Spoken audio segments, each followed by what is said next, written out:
juntos em nome de Jesus. Amém. Sabe, gente, eu vou falar um pouco sobre a videira verdadeira. E algo me chamou a atenção porque no livro de Oséias, capítulo 10, do versículo 1 ao 2, ele diz que Israel era a videira viçosa. E preste atenção o porquê que Jesus disse, se intitulou sendo a videira verdadeira.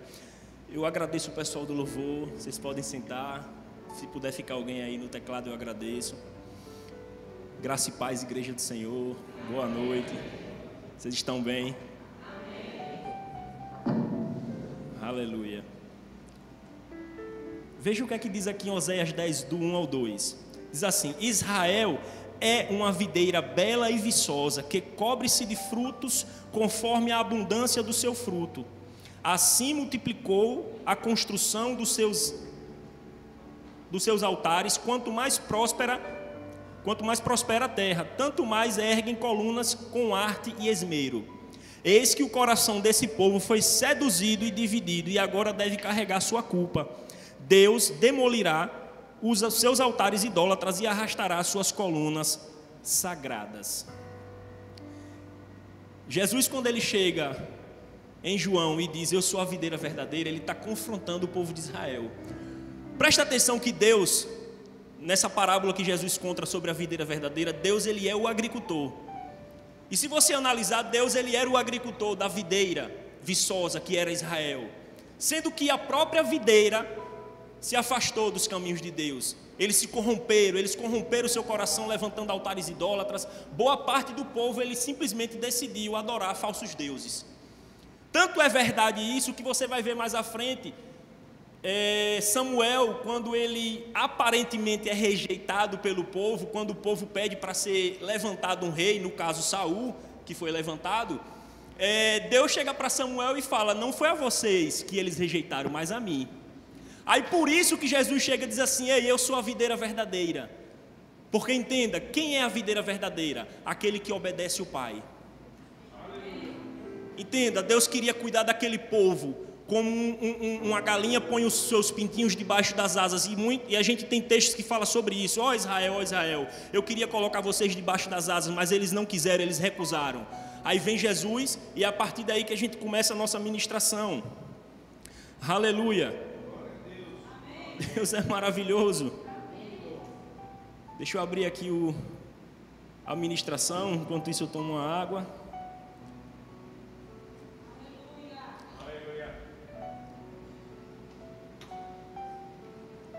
Permanecendo na videira verdadeira é o tema.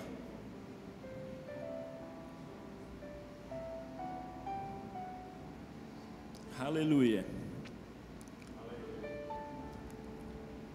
Vamos lá, já abriu aqui. João capítulo 15, do versículo 1 ao 11, por favor, se a mídia puder colocar aqui. Depois eu vou pedir à mídia para colocar aquela imagem da videira, certo? Da parreira, né, que a gente chama assim. São várias videiras ali. E diz assim, eu sou a videira verdadeira. Então você já começou a entender que Jesus estava dizendo, ei, eu sou aquele que obedece à vontade do Pai. E o meu Pai é o agricultor. Todo ramo que estando em mim não dá fruto, ele retira. E todo aquele que dá fruto, ele limpa, para que dê mais fruto ainda. Vós já estáis limpos pela palavra que eu vos tenho transmitido. Permanecei em mim e eu permanecerei em vós. Nenhum ramo pode produzir fruto por si mesmo, se não estiver ligado à videira. Vós igualmente não podeis dar fruto por vós mesmos, se não permanecerdes unidos a mim. Eu sou a videira, vós os ramos. Aquele que permanece em mim e eu nele, esse dará muito fruto, pois sem mim não podeis realizar obra alguma. Aleluia, continua. Se alguém não permanece em mim, será como um ramo que é jogado fora e seca. Preste atenção nessa palavra. Se alguém não permanece em mim. No texto acima ele diz, se alguém permanece em mim e não dá fruto. Vamos seguir. Se alguém não permanece em mim, será como um ramo que é jogado fora e seca. Então, esses ramos são juntados e lançados ao fogo e queimados. Se permanecerdes em mim e as minhas palavras permanecerdes em vós, pedireis o que desejares e vos será concedido. O que glorifica o meu Pai é que deis frutos em abundância, e assim sereis verdadeiramente meus discípulos. A alegria dos discípulos, assim como o Pai me amou, eu da mesma forma vos amei. Permanecei no meu amor. Se obedecerdes aos meus mandamentos, permanecereis no meu amor, exatamente como eu tenho obedecido às ordens do meu Pai, e permaneço em seu amor. Tenho-vos dito essas palavras para que a minha alegria permaneça em vós e a vossa felicidade seja completa. Uau! Perceba que Jesus aqui, ele não diz simplesmente que ele é a videira verdadeira. Ele se justifica, ele diz: ei, eu sou a videira verdadeira porque eu obedeço o Pai. E se você de fato quer também fazer parte dessa videira, você tem que estar em mim, você tem que permanecer em mim. Mas aqui existe um erro de tradução.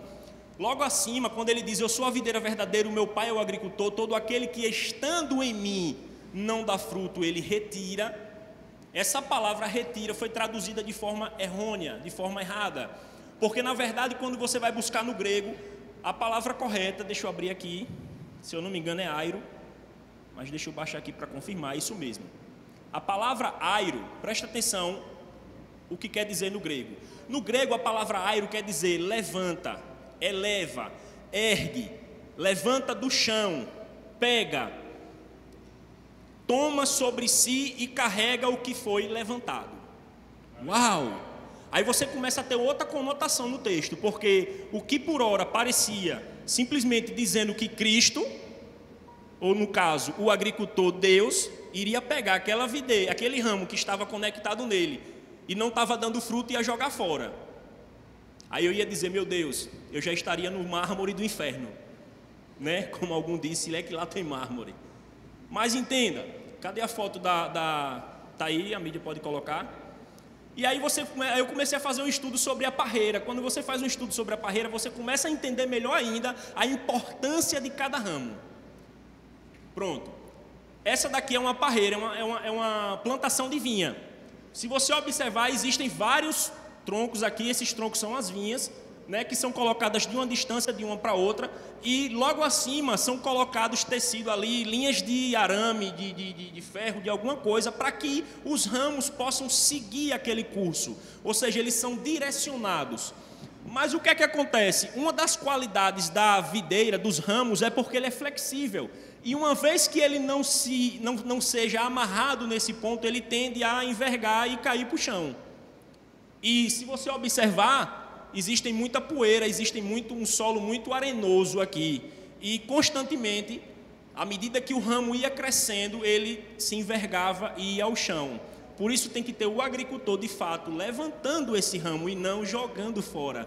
Porque cada ramo desse é importante para a videira, para tirá-lo do chão. E é engraçado que o agricultor, ele simplesmente não só levantava, isso se tratando do natural. Ele ia com um balde na mão, cheio de água, aonde ele ia pegando essas folhas que estavam caídas, esses ramos, levantando e lavando. Uau! Ele pega cada ramo desse que está ali cheio de pó, cheio de sujeira, e por conta disso ele não está dando fruto. E aí ele pega e limpa, e lava. Aleluia! Ele não joga fora, ele não lança no fogo para ser queimado. Existe outro tipo de ramo que é lançado no fogo. Que ramo é esse? Aquele que não permanece em Cristo. Aí sim, de fato, porque aqui nesse contexto, aqui ele está dizendo: aquele que permanece em mim não dá fruto. Deixa eu te contar um pouco da minha vida. Eu passei 22 anos sem nem conhecer a Deus, sem nem saber quem Deus era. Literalmente, centro espírita, catolicismo e por aí vai. Não conhecia Deus como a gente de fato tem que conhecer. A gente conhecia como Jó, de ouvir falar.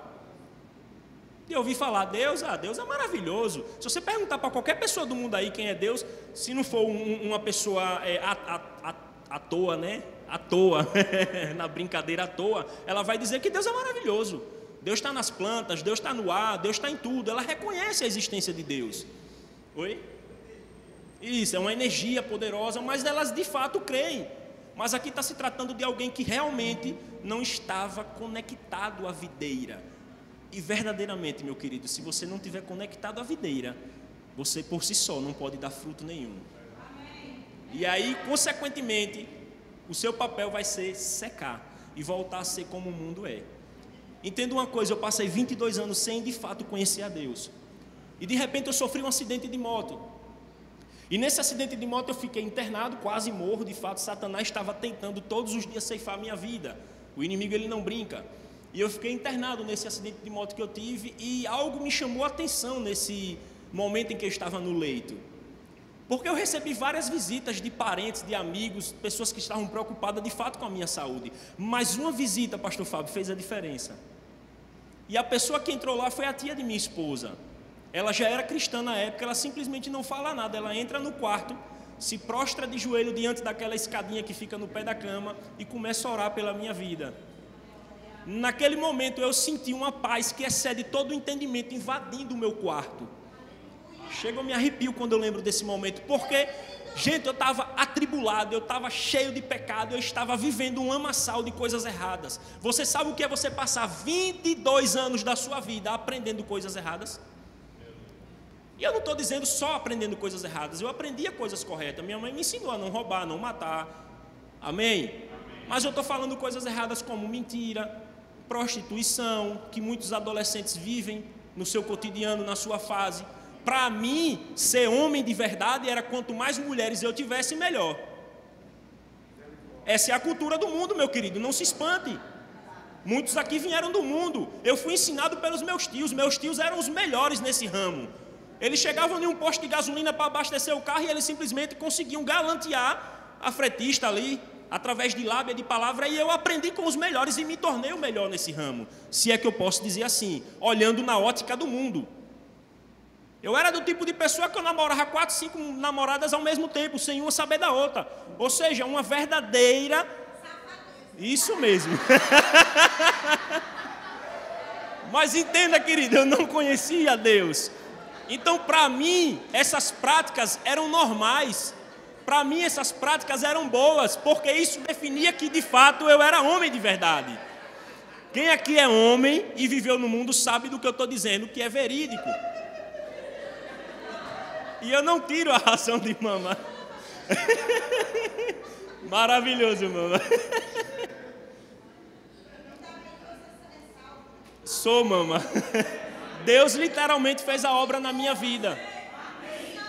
E eu posso testemunhar, se você chamar meus colegas da época de amizade, a gente saía, ficava com várias meninas numa noite só. Eu não vou entrar em detalhes aqui, mas eu já fiz muita loucura na minha vida. Até drogas, coisas ilícitas também, vícios de cigarro, bebidas e tudo mais, isso existia na minha vida. E você sabe o que é você apagar isso com 22 anos, simplesmente confessando a Cristo? Mas as práticas, elas não mudam do dia para a noite. Porque, na verdade, a gente tem que compreender que somos um ser trino. E a salvação, ela vem no Espírito. Por isso que a Bíblia manda a gente renovar a nossa mente todos os dias. Por isso que a Bíblia manda a gente levar o nosso corpo à escravidão de Cristo. É por isso que Paulo diz, eu esmurro o meu corpo de dia e de noite. Eu esmurro constantemente, eu tenho que estar me sujeitando à palavra. Se você não lava, uma das coisas que eu ouvia muito, quando eu era do mundo, era, você vai para a igreja de crente e você vão fazer uma lavagem cerebral. E, meu querido, isso é verdade, eles não estão mentindo, porque verdadeiramente nós precisamos lavar nossa mente. Se não houver uma lavagem cerebral com a palavra de Deus, você continua nas mesmas práticas. E assim foi na minha vida. Eu passei 5 anos dentro de uma igreja, conhecendo a palavra, sem ser praticante. Uau! A Bíblia chama esse cara de tolo, insensato, imprudente. E era o que eu era. Foram 5 anos da minha vida em práticas mundanas. E não se espante, meu querido. Tem gente com 10, tem gente com 15. Tem gente aqui na nossa igreja que continuam aqui dentro com coisas ainda do mundo. Crente Raimundo, um pé lá, o outro pé cá. Um pé dentro da igreja, outro pé no mundo. Que nasceu de novo, mas não está renovando a sua mente. E aí não renova a mente, meu querido, você quando coloca na balança, vai pesar o lado da carne. Mas aquele que se inclina para a carne, se inclina para a morte. Está escrito. Não é que Deus vai pegar você, tirar da videira e lançar fora. Não, não, não, não. Porque você de fato está salvo. Mas você tem que entender que você precisa dar obras, ter obras para glorificar o Pai. Está aqui no texto, não são minhas palavras. E de repente, querido, eu me vi nesse impasse. Porque no momento que eu estava dentro da igreja, ouvindo a palavra, e eu me questionava constantemente, meu Deus, o que é que eu estou fazendo de errado? Eu estava lutando na força do meu braço. Eu não era batizado no Espírito, eu não tinha compreensão do que eu precisava. As pessoas às vezes menosprezam o batismo do Espírito Santo. A Bíblia diz que é para edificação diária.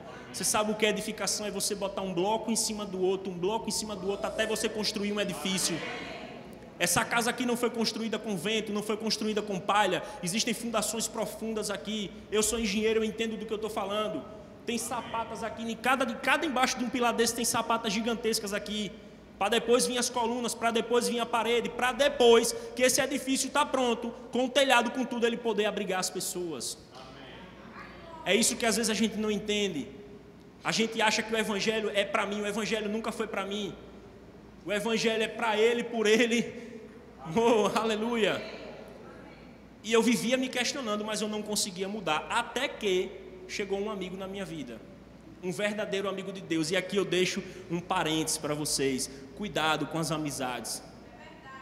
Cuidado com as amizades. Deus já mandou você largar essa amizade e você continua permanecendo nessa amizade. Essa amizade, ela vai te levar para lugares ruins. Eu estou falando uma palavra de conhecimento para alguém aqui específico. Aleluia. E eu conheci uma amizade, Edinho, ele não está mais entre nós. Um homem que parecia Pedro, como é que se diz indouto, não, que não conhece muito o português, não fala direito, né? Indouto, não é isso? Enfim, um homem iletrado, a palavra correta é essa. Um brutucu, um turrão, brucutu, um turrão, como a gente diz, aquele cara tipo Pedro, grosseirão. Mas, meu amigo, quando ele falava com você, você viu o amor de Deus nos olhos dele. Eu conheci o cara 3 meses de evangelho, o cara já era batizado no Espírito Santo. Aquilo foi um tapa na minha cara. Sabe aquela passagem que diz que nós somos cartas lidas? Ele estava lendo minha vida e eu lendo a dele, sendo que a leitura que ele estava fazendo da minha vida era: que tipo de vida esse crente está vivendo? E a leitura que eu estava fazendo da vida dele era: meu Deus, eu tenho 5 anos de evangelho, o cara tem 3, ele já é batizado e eu não sou. Tem alguma coisa errada na minha vida. E eu comecei a confrontar aquilo dentro de mim, aquilo começou a me incomodar. E glória a Deus por aquela amizade. Ele era um cara que em 3 meses ele já tinha lido a Bíblia inteira, várias vezes. Você sabe o que é isso? Fome e sede da palavra de Deus. Ele se debruçava... Ele se debruçava nas madrugadas para orar, para buscar a presença de Deus. Depois que eu passei a conviver com ele, uma das coisas que ele realizou na minha vida foi ministrar o batismo do Espírito Santo para mim. Meu Deus do céu, isso é um amigo de verdade. Isso é uma amizade verdadeira, aquele que te aproxima de Deus, aquele que te tira do lamaçal do pecado e diz: negão, eu estou aqui para orar por você, eu estou aqui para pegar junto com você, eu não estou aqui para te apontar o dedo. Ele sabia que eu fumava, a gente começou a mergulhar junto. Eu conheci ele através do mergulho, da prática de pesca sub, e foi através do mergulho que ele passou a mergulhar comigo. A gente meio que começou a compartilhar um com o outro. Ele não tinha carro, mas mergulhava pra caramba. Eu tinha carro e não sabia mergulhar nada. Então ele precisava de mim, eu precisava dele. Foi meio que uma união por necessidade. E quando ele descobriu que eu era cristão, e ainda com práticas de vícios, de cigarro e por aí mais, aquilo começou a incomodar ele. E ele falou: Diegão, você não tem vontade de largar isso não? E eu falei para ele: mano, o que mais tem é isso. Porém, eu não consigo. Eu já tentei várias vezes, eu não consigo. Na força do meu braço eu consigo ficar 10 dias sem fumar, mas mais do que isso eu não consigo. E Deus está falando com alguém aqui dentro dessa igreja hoje. Porque eu sei, porque sei, não pelo Espírito, por esses olhos, que tem pessoas dentro da nossa igreja que fumam. Uau! E eu nunca cheguei para você para te julgar, para te condenar, para te apontar o dedo. Eu sei porque sei que tem pessoas dentro da nossa igreja que mentem, e eu nunca cheguei, nem o pastor chegou para apontar o dedo na sua cara. Porque primeiro tem que partir de você o desejo da mudança. Tem que partir de você: pastor, ore por mim, eu estou fraquejando nessa área. Pastor Samuel, me ajude. Você que já foi jovem, já foi adolescente, eu estou querendo casar, mas eu estou com práticas de masturbação. Não estou me consagrando a Deus. Aleluia! Sabe, queridos, e simplesmente ele orando, o Espírito Santo falou para ele: é necessário que todos os meus filhos sejam cheios do Espírito. E ele me liga: Diegão, eu tenho algo para você da parte de Deus. Eu, na minha incredulidade, na falta do meu conhecimento da palavra, chego para ele e pergunto: coisa boa ou coisa ruim? Ele começa a rir, ele falou, meu negão, Deus não tem nada de ruim. O cara já tinha feito o primeiro ano do Rema nesse período. Ele já estava se formando no primeiro ano do Rema, já ia para o segundo.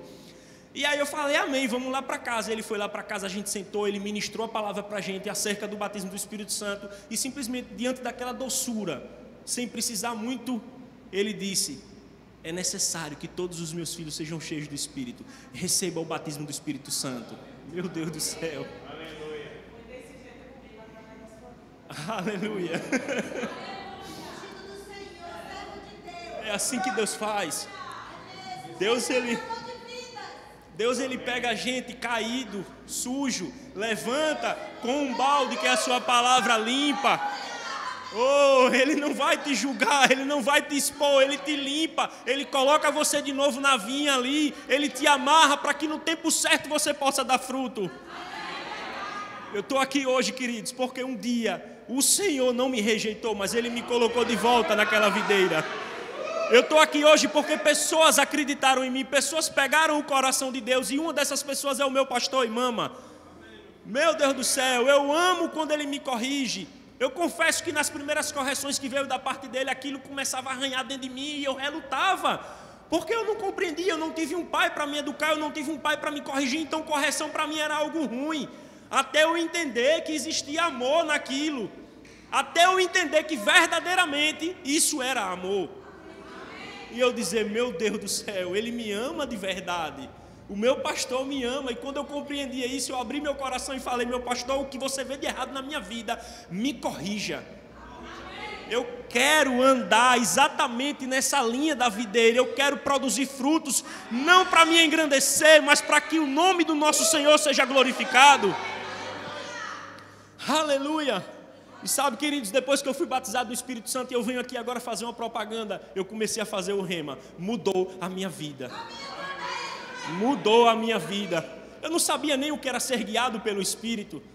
Quando eu cheguei na Verbo da Vida, a saber na sede, que eu comecei a congregar lá, exatamente nos 2 anos que eu passei do Rema lá, eu não sabia nem o que era ofertar na vida de alguém. E a primeira coisa que Deus fez eu ofertar foi o meu anel de formatura. Uau! Eu já comecei ofertando de forma extraordinária para Deus. Eu cheguei para Deus e falei, pai, eu não tenho nada para dar para uma ministra que estava ministrando lá. Eu era bebê ainda chegando naquela igreja, sem entendimento do que era ofertar, mas havia uma coisa que Deus se alegra, desejo. Desejo. E eu cheguei para Deus e falei, pai, eu não tenho nada para ofertar, eu estou desejando. Ele falou, dê o seu anel de formatura. Na hora aquilo foi um choque para mim.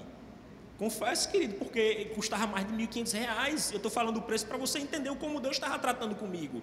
E eu falei, Deus... E Ele falou na hora, não é o seu anel que define o tipo de engenheiro que você é, mas é a minha presença na sua vida. Eu nem questionei, na mesma hora eu tirei, fui lá e coloquei. E sabe o que aconteceu no dia seguinte? Nada.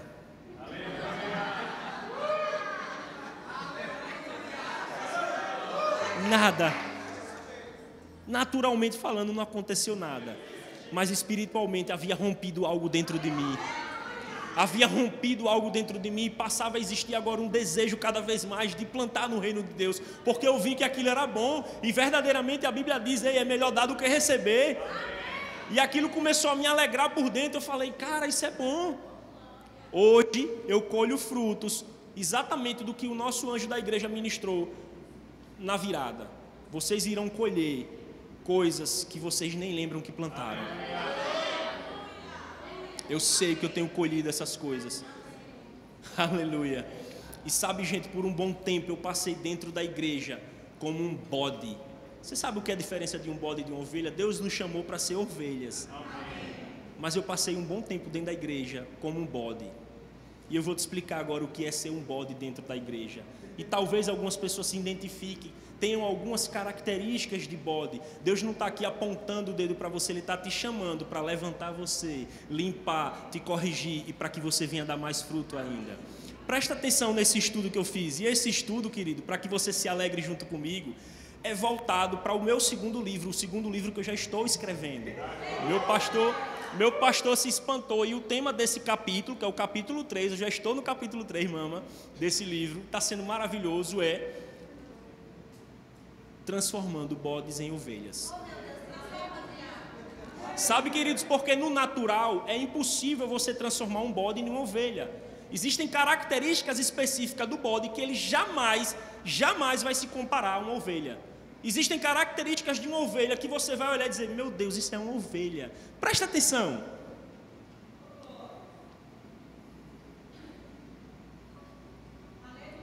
Aleluia.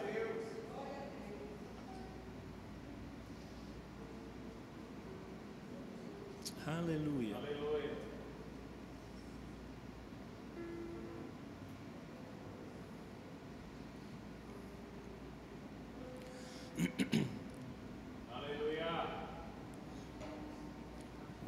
Quando passamos a observar de perto algumas características específicas dos bodes e das ovelhas, poderemos entender melhor que ser bode dentro de um aprisco, presta atenção nisso, querido. Ser bode dentro de um aprisco, dentro de uma igreja, vai trazer consequências ruins para o bode, para o pastor e para o rebanho.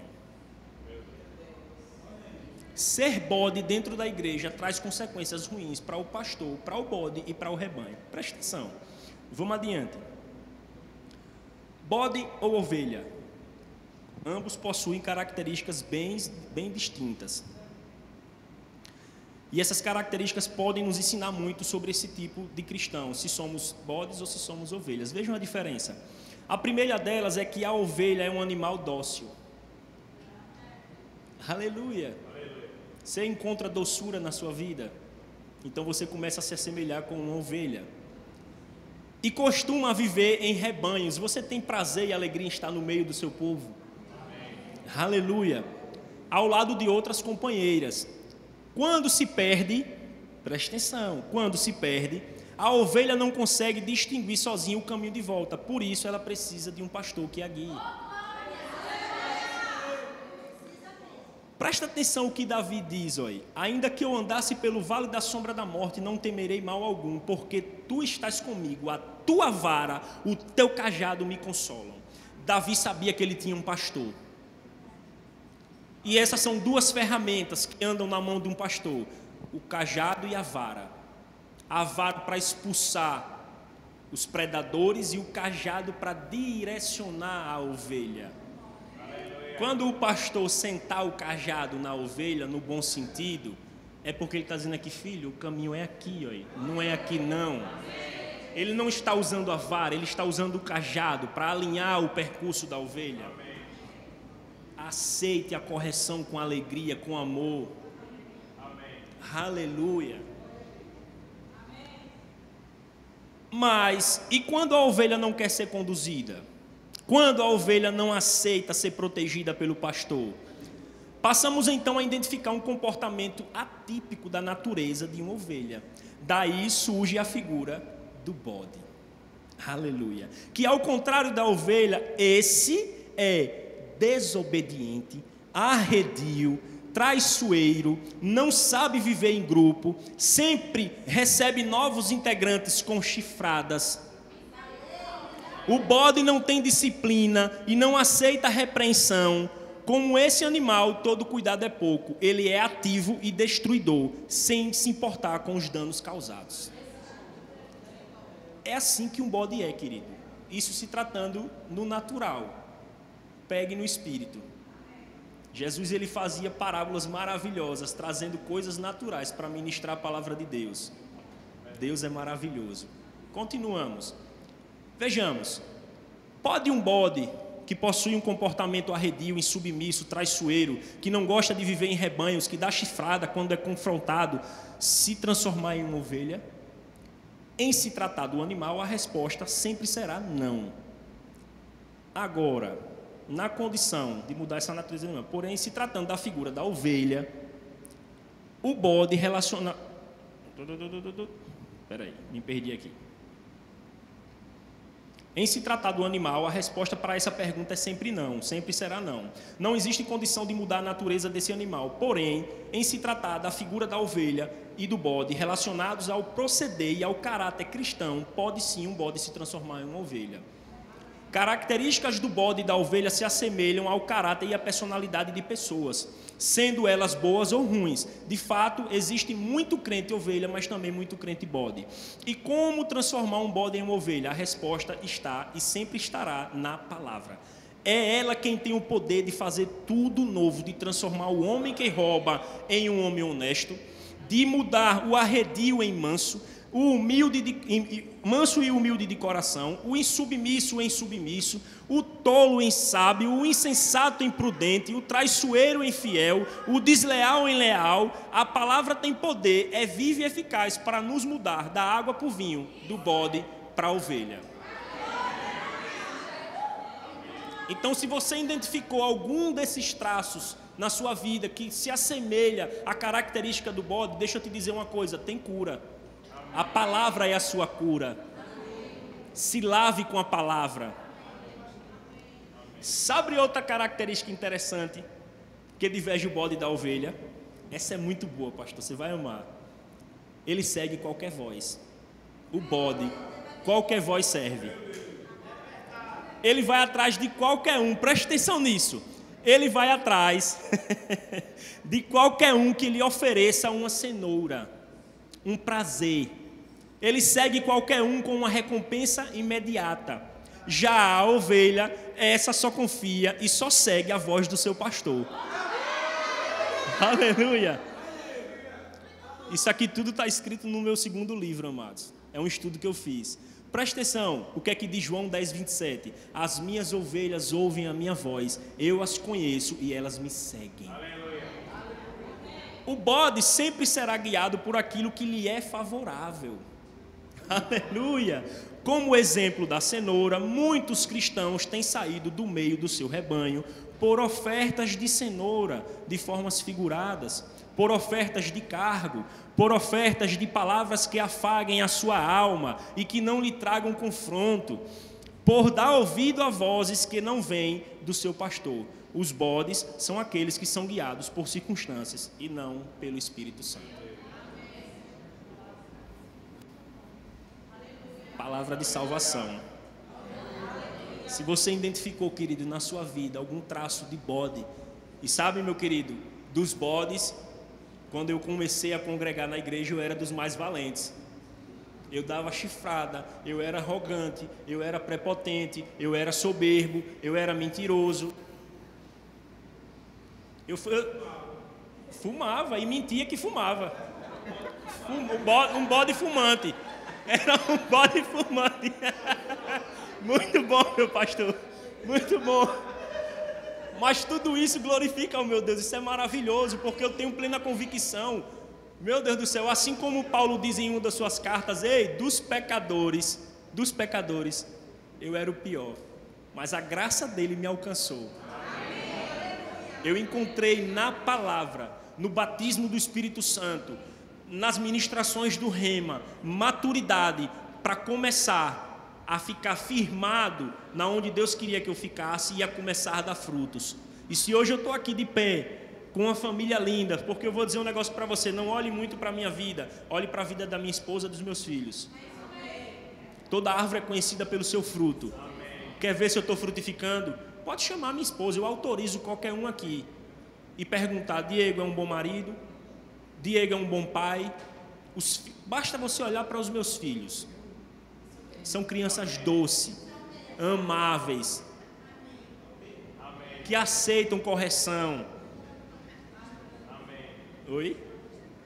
Exatamente. Minha esposa, ela não está aqui por justamente ela ser uma mãe exemplar. Ela está estudando e os meninos acordam 6 horas da manhã. Ela acorda 5 para poder preparar tudo para a gente. E aí se torna muito cansativo. Sobrecarrega as crianças. Eles dormindo esse horário. Pronto, esse horário agora eles estão indo para a cama, 9 horas. Eles acordam, principalmente o pequenininho Mateus, acorda cansado. Papai, estou cansado. Aí eu brinco com ele, bora rapaz, você é o Hulk, você é forte. Aí ele se anima. Mas quem conhece meus filhos de perto, o pessoal do DI, as tias que brincam com ele aqui, sabe que são crianças adoráveis. E eu digo mais, se você vê qualquer coisa de errado, me comunique. Porque eu sou o primeiro a puxar a orelha deles. Epa, volta para cá. Aline, tá aqui aí. Falo com ele todo dia por videoconferência. O pastor disse que nem gosta.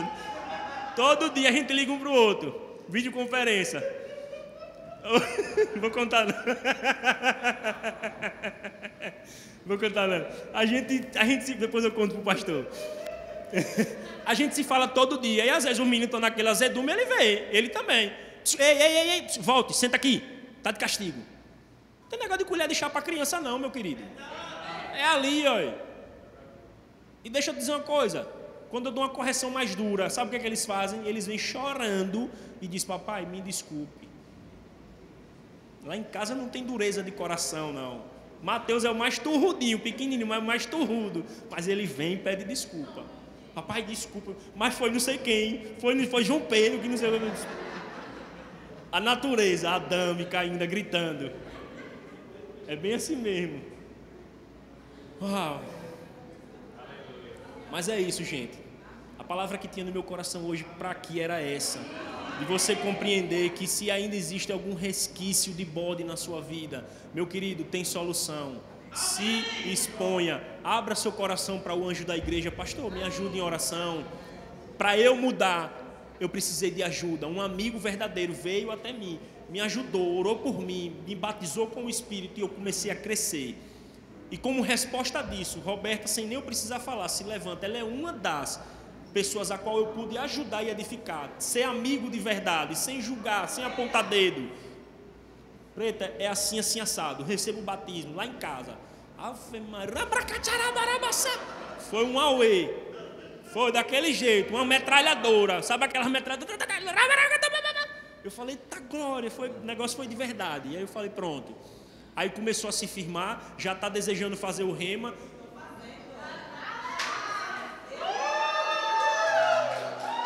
Meu querido, se isso não é fruto... Aleluia, Deus é bom.